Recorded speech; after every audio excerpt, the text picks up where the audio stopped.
Assalamualaikum warahmatullahi wabarakatuh. Halo semuanya, kembali lagi bersama saya, Andira Nur Hasanah. Kali ini, saya ingin membahas beberapa materi mata kuliah Fikih Muamalah. Fikih Muamalah. Materi yang pertama, ada giro, tabungan, dan deposito.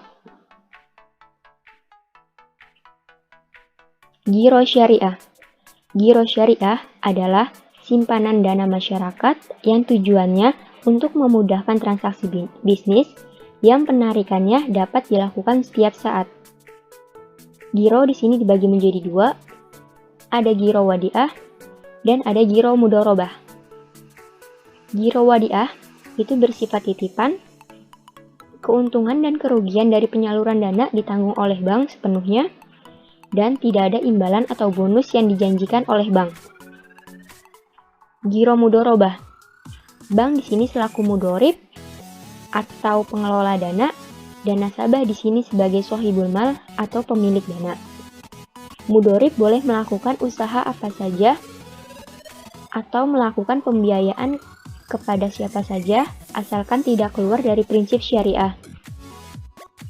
Dan pembagian keuntungan dinyatakan dalam nisbah yang sudah dijanjikan. Di sini ada skema giro wadiah dan giro mudharabah. Yang pertama, nasabah dan bank syariah melakukan akad, baik akad wadiah ataupun akad mudharabah. Setelah itu, nasabah melakukan setoran awal kepada bank syariah. Lalu, bank syariah dan nasabah melakukan mutasi giro atau yang disebut perubahan giro. Setelah nasabah memberikan pembiayaan kepada bank, bank berhak menyalurkan pembiayaan tersebut kepada beberapa nasabah pembiayaan. Dan bank berhak memilih nasabah pembiayaan mana saja asalkan tidak keluar dari syariat Islam. Setelah mendapatkan keuntungan dari nasabah pembiayaan, bank berhak memberikan imbalan atau bonus, tapi tidak dijanjikan. Yang kedua, ada tabungan syariah. Tabungan syariah adalah simpanan dana yang penarikannya hanya dapat dilakukan menurut syarat dan ketentuan tertentu yang telah disepakati. Tabungan syariah dibagi menjadi dua, ada tabungan wadiah dan ada tabungan mudharabah. Tabungan wadiah itu berupa titipan, keuntungan dan kerugian dari penyaluran dana ditanggung sepenuhnya oleh bank, tidak ada imbalan atau bonus yang dijanjikan oleh bank. Kalau tabungan mudharabah, bank di sini selaku mudharib dan nasabah selaku shahibul mal. Mudharib boleh melakukan usaha apa saja asal tidak keluar dari prinsip syariah. Lalu, pembagian keuntungan dinyatakan dalam nisbah yang sudah ditentukan. Skema tabungan, ada tabungan wadiah dan tabungan mudharabah. Skemanya sama, yang membedakan hanya akadnya saja. Di sini, bank syariah dan nasabah melakukan akad, baik akad wadiah dan akad mudharabah. Setelah melakukan akad, nasabah wajib menyetorkan setoran awal kepada bank syariah. Setelah melakukan penyetoran awal, nasabah selanjutnya melakukan setoran tabungan kepada bank syariah. Setelah nasabah melakukan pembiayaan terhadap bank syariah wajib melakukan pembiayaan tersebut kepada beberapa nasabah yang akan ditentukan oleh bank dan tidak keluar dari prinsip syariat Islam. Dari nasabah pembiayaan, bank mendapatkan pendapatan, dan pendapatan tersebut bank berhak membaginya kepada nasabah. Namun, pembagian tersebut tidak boleh dijanjikan pada saat akad di awal.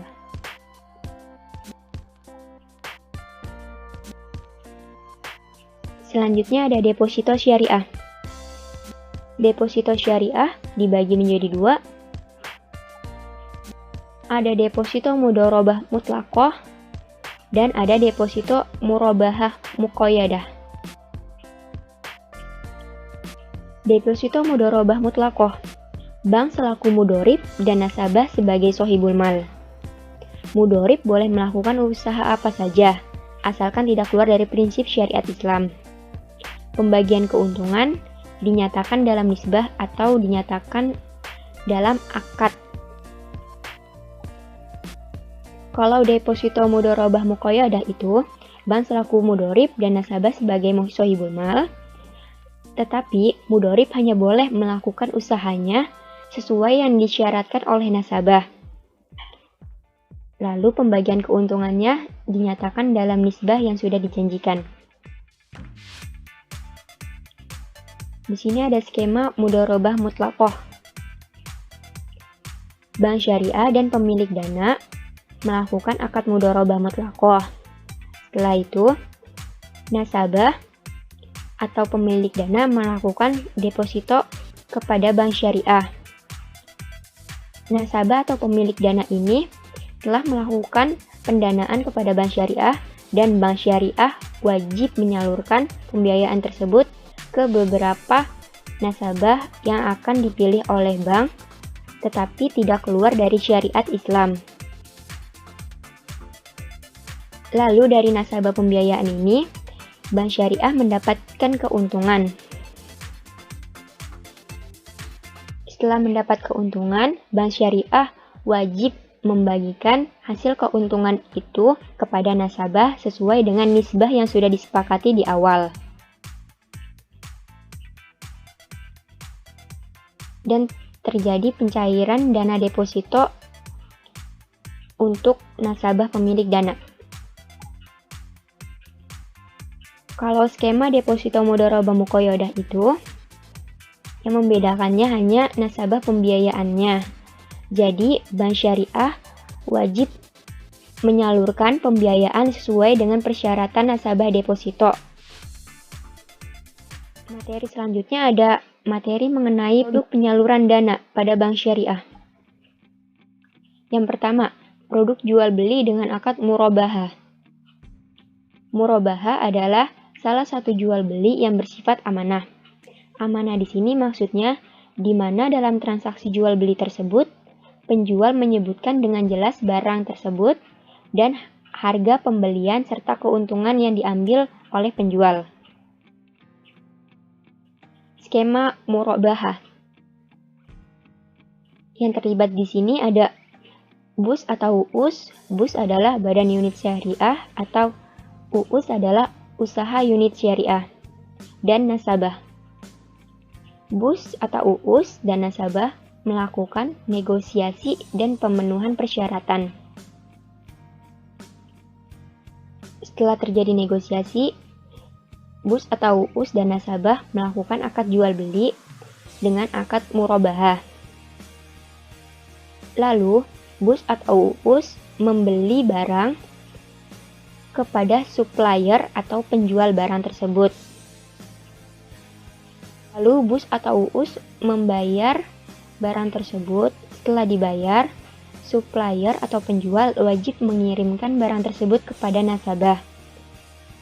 Setelah nasabah menerima barang, nasabah wajib membayarkan barang tersebut berupa pembayaran cicilan kepada BUS atau UUS. Yang kedua ada produk jual beli dengan akad salam. Akad salam adalah pembelian barang dengan penyerahan atau delivery yang ditangguhkan, sedangkan pembayaran dilakukan pada awal. Ini ada skemanya, di mana si pembeli ingin membeli suatu barang dari si penjual ini. Si pembeli memberitahukan kepada penjual barang apa yang ingin dia beli dan sesuai dengan spesifikasi yang diinginkan. Setelah itu terjadi negosiasi dan akad salam. Setelah semuanya sudah deal, si pembeli wajib membayar barang tersebut dengan pembayaran dibayar di muka. Setelah pembayarannya diterima oleh si penjual, lalu penjual memproduksi barang sesuai dengan pesanan yang diinginkan pembeli. Setelah barang itu jadi, penjual wajib mengirimkan barang itu kepada si pembeli. Selanjutnya, ada produk jual beli akad istisna. Akad istisna adalah suatu perjanjian jual beli antara mustasni atau pemesan atau pembeli, di mana barang yang akan diperjualbelikan harus dipesan terlebih dahulu dengan kriteria yang jelas. Di sini ada skemanya. Nasabah ingin membeli suatu barang kepada bank penjual dan dia memesan terlebih dahulu. Setelah mengetahui pesanan dari nasabah konsumen pembeli ini, bank penjual memesan barang tersebut kepada si produsen pembuat. Lalu produsen pembuat setuju dan bank menjual kembali barang tersebut kepada pembeli konsumen, dan pembeli konsumen itu wajib membayarkan barang tersebut kepada penjual. Setelah dibayar, produsen pembuat wajib mengirimkan barang tersebut kepada nasabah konsumen pembeli. Yang keempat, ada produk bagi hasil akad mudharabah. Pembiayaan mudharabah menempatkan bank selaku sohibul mal yang menyediakan dana atau modal, dan nasabah sebagai mudharib atau pengelola usaha. Nisbah bagi hasil disepakati di awal, termasuk apabila terjadi kerugian ataupun keuntungan. Yang kelima, ada produk bagi hasil akad musyarakah. Dalam musyarakah, bank dan nasabah bertindak selaku syarik atau partner kerja, yang masing-masing memberikan dana untuk usahanya. Ketentuan pembagian keuntungan atau kerugian adalah ketentuan dibagi menurut kesepakatan, sedangkan apabila terjadi kerugian dalam usaha tersebut, dibagi menurut porsi modal masing-masing.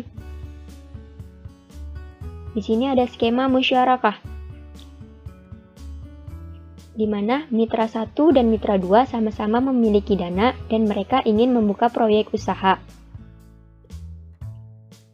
Mereka melakukan akad musyarakah tersebut. Setelah proyek usahanya berjalan, ternyata mereka mendapat keuntungan. Lalu keuntungan ini wajib dibagi hasil keuntungan sesuai dengan porsi kontribusi modal atau sesuai dengan nisbah yang sudah ditentukan. Setelah itu keuntungan diberikan kepada mitra 1 dan keuntungan juga akan diberikan kepada mitra 2. Selanjutnya ada prinsip sewa dalam akad ijaroh. Ijaroh adalah akad pemindahan hak penggunaan, pemanfaatan atas barang atau jasa melalui pembayaran sewa tanpa diikuti dengan pemindahan kepemilikan atau ownership atas barang itu sendiri. Di sini ada mekanisme pembiayaan ijaroh. Yang terlibat ada bank syariah dan nasabah. Bank syariah dan nasabah melakukan negosiasi dan persyaratan. Nasabah ini membutuhkan alat-alat berat untuk perusahaannya, tetapi dia tidak memiliki modal yang cukup. Lalu nasabah dan bank syariah melakukan akad ijaroh. Setelah melakukan akad ijaroh, bank syariah memberikan wakalah ke nasabah untuk mencari penyewaan alat-alat berat tersebut. Setelah mendapatkannya, nasabah sebagai wakil bank syariah melakukan transaksi sewa kepada si pemilik objek ini. Setelah melakukan transaksi, yang berhak membayar di sini adalah bank syariah, karena pembayarannya ditangguhkan dulu oleh bank syariah. Setelah itu, bank mewakalahkan ke pemilik barang untuk menyerahkan barang sewanya ke nasabah tersebut. Lalu si penyewa ini mengirimkan barangnya langsung kepada nasabah. Setelah nasabah menerima barang tersebut berupa alat-alat berat, nasabah wajib membayar angsuran sewanya terhadap bank, bukan terhadap si pemilik sewa alat-alat berat ini, tetapi membayarnya terhadap bank syariah karena pembiayaannya sudah ditanggung oleh bank syariah.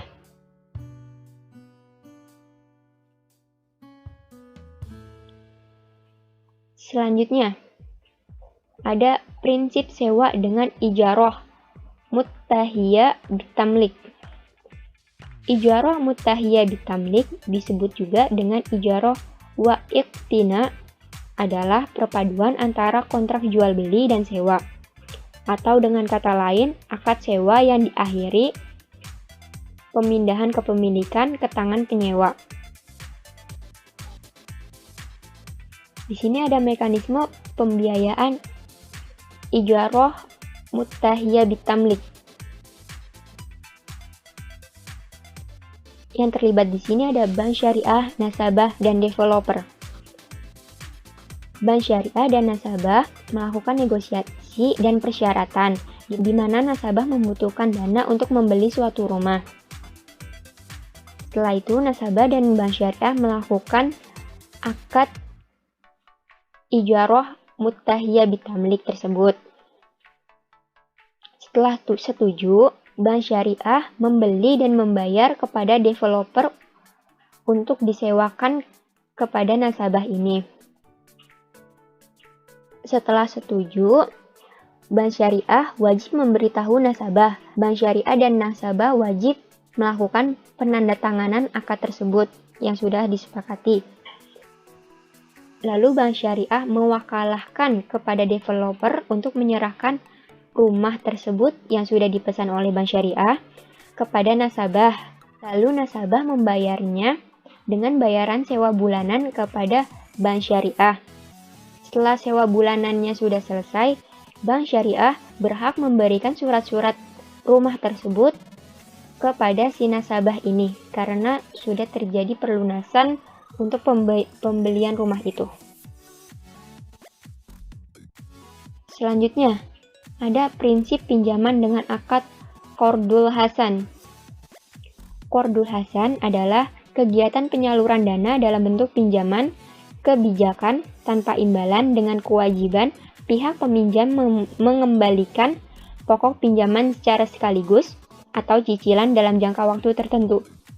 Materi selanjutnya dalam mata kuliah fikih muamalah itu ada produk jasa di perbankan syariah. Yang pertama ada wakalah. Wakalah berarti mewakilkan atau menyerahkan sesuatu pekerjaan atau urusan kepada orang lain agar bertindak atas nama orang yang mewakilkan dalam masalah dan waktu yang sudah ditentukan. Skema wakalah. Skema wakalah dalam murabahah. Yang terlibat ada bank atau mewakil, nasabah, dan agen atau wakil satu.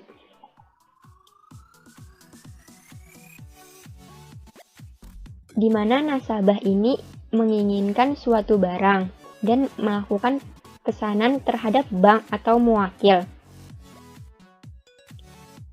Nasabah dan bank melakukan akad wakalah. Setelah disepakati, bank atau mewakil ini melakukan pembayaran atau pembelian kepada agen atau wakil satu ini. Setelah itu, agen wakil satu membeli barang tersebut kepada taukil. Setelah membeli barang tersebut, agen atau wakil satu ini mengirimkan invoice kepada bank atau mewakil tersebut. Setelah disepakati, taukil ini wajib mengirimkan barangnya tersebut kepada nasabah.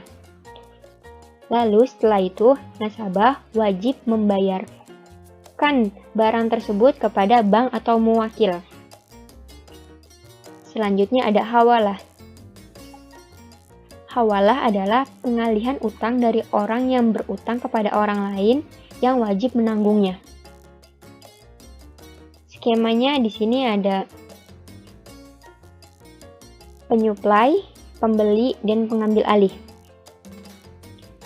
Di mana penyuplai menyuplaikan barangnya kepada si pembeli. Lalu penyuplai mengirimkan invoice kepada si pengambil alih.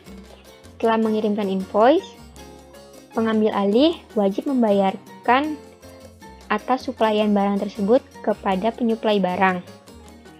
Setelah itu, pengambil alih ini meminta tagihan kepada si pembeli yang menginginkan barang tersebut.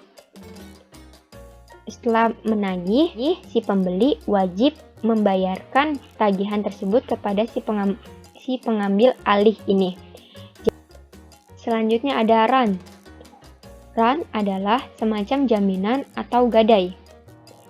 Contoh skemanya, ada bank sebagai murtahin dan nasabah sebagai rohin. Di mana nasabah ingin membuka suatu usaha tetapi dia tidak memiliki modal yang cukup. Bank syariah melakukan pembiayaan kepada nasabah tersebut dengan jaminan nasabah atau rahin memberikan mobil tersebut kepada murtahin atau bank syariah. Selanjutnya ada hafalah. Hafalah berarti mengalihkan tanggung jawab seseorang yang dijamin dengan berpegang pada tanggung jawab orang lain sebagai penjamin. Skemanya ada nasabah sebagai yang ditanggung, bank sebagai yang penanggung. Jadi, nasabah ini mempunyai tanggungan atas jasa atau objek tertentu. Karena dia tidak memiliki uang atau dana yang cukup, bank bertindak sebagai penanggung atas jasa tersebut. Materi selanjutnya ada akad-akad di pasar modal. Pasar modal syariah adalah pasar modal yang di dalamnya ditransaksikan instrumen keuangan atau modal yang sesuai dengan syariat Islam dengan cara-cara yang berlandaskan syariat pula, atau pasar modal yang menerapkan prinsip-prinsip syariah antara lain melarang setiap transaksi yang mengandung unsur ketidakjelasan dan instrumen yang diperjualbelikan harus memenuhi kriteria halal atau sesuai dengan syariat Islam. Yang pertama ada saham syariah. Saham syariah adalah sertifikat yang menunjukkan bukti kepemilikan suatu perusahaan yang diterbitkan oleh emiten atau pihak yang melakukan penawaran, yang kegiatan usaha maupun cara pengelolaannya tidak bertentangan dengan prinsip-prinsip syariah. Di sini ada skema saham syariah musyarakah. Yang terlibat ada investor dan ada emiten tersebut atau pihak yang melakukan penawaran. Emiten menawarkan saham yang dia punya kepada investor. Lalu, setelah investor tersebut menginginkannya, investor wajib memberikan atau menyetor dana tersebut kepada emiten. Setelah emiten mendapat dana dari investor, emiten wajib memberikan sahamnya kepada investor. Selanjutnya ada skema saham syariah mudharabah. Yang terlibat di sini ada investor, bursa efek, dan emiten. Di mana investor menyetorkan dana untuk membeli saham kepada bursa efek. Setelah itu, bursa efek melakukan transaksi jual beli saham kepada emiten tersebut. Setelah disepakati oleh emiten dan bursa efek, emiten wajib memberikan saham tersebut kepada investor. Jadi bursa efek ini hanya sebagai perantara antara investor dan emiten. Skema sukuk istisna. Pengelola dana dan investor melakukan akad istisna untuk pembelian aset berupa kontraktor. Setelah itu, pengelola dana memesankan aset berupa kontraktor tersebut dan membayarnya. Lalu emiten ingin menyewa kontraktor tersebut dengan pembayaran berupa cicilan.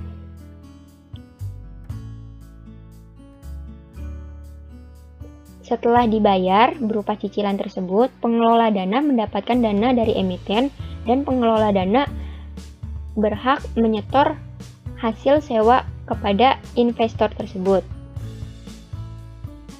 Setelah disepakati oleh investor, investor wajib menyerahkan dokumen atau aset berupa kontraktor tersebut kepada emiten.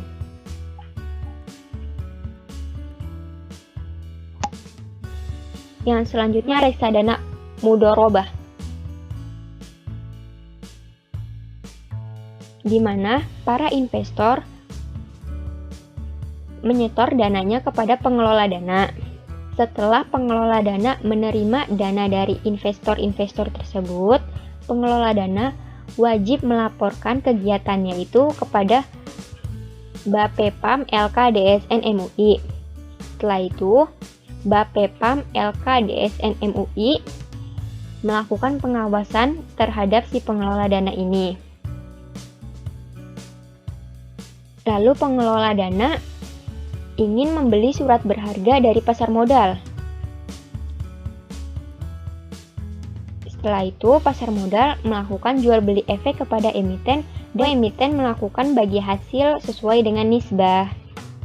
Materi yang terakhir ada asuransi syariah.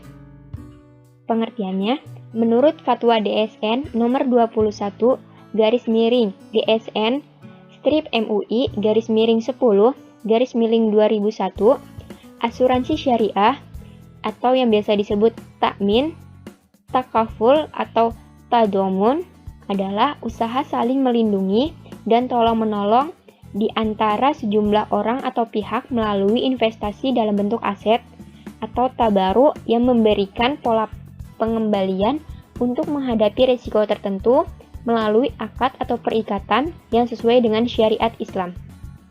Asuransi syariah di sini dibagi menjadi dua, ada yang non-komersial dan ada yang komersial. Kalau yang non-komersial itu ada hibah atau tabaru.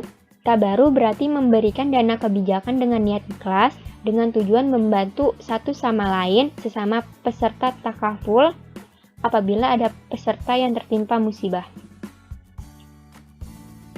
Ini ada skema tabaru.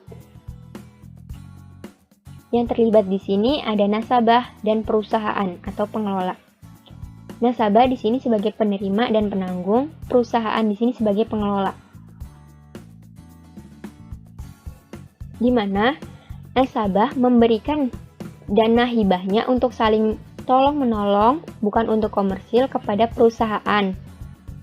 Setelah perusahaan menerima dana tersebut, perusahaan menginvestasikan dana tersebut ke aset keuangan atau ke efek syariah berupa deposito, saham syariah, sukuk atau obligasi syariah, surat berharga syariah negara, surat berharga syariah Bank Indonesia, surat berharga syariah multinasional, reksadana syariah, efek berakun aset syariah, emas murni, kerjasama refinancing, aset keuangan atau efek syariah membagi hasil atau membagi fee-nya kepada perusahaan dan kepada nasabah, di mana nasabah hasil investasi menjadi hak kolektif untuk nasabah dan pengelola dana di sini harus mengklaim hasil fee-nya kepada nasabah.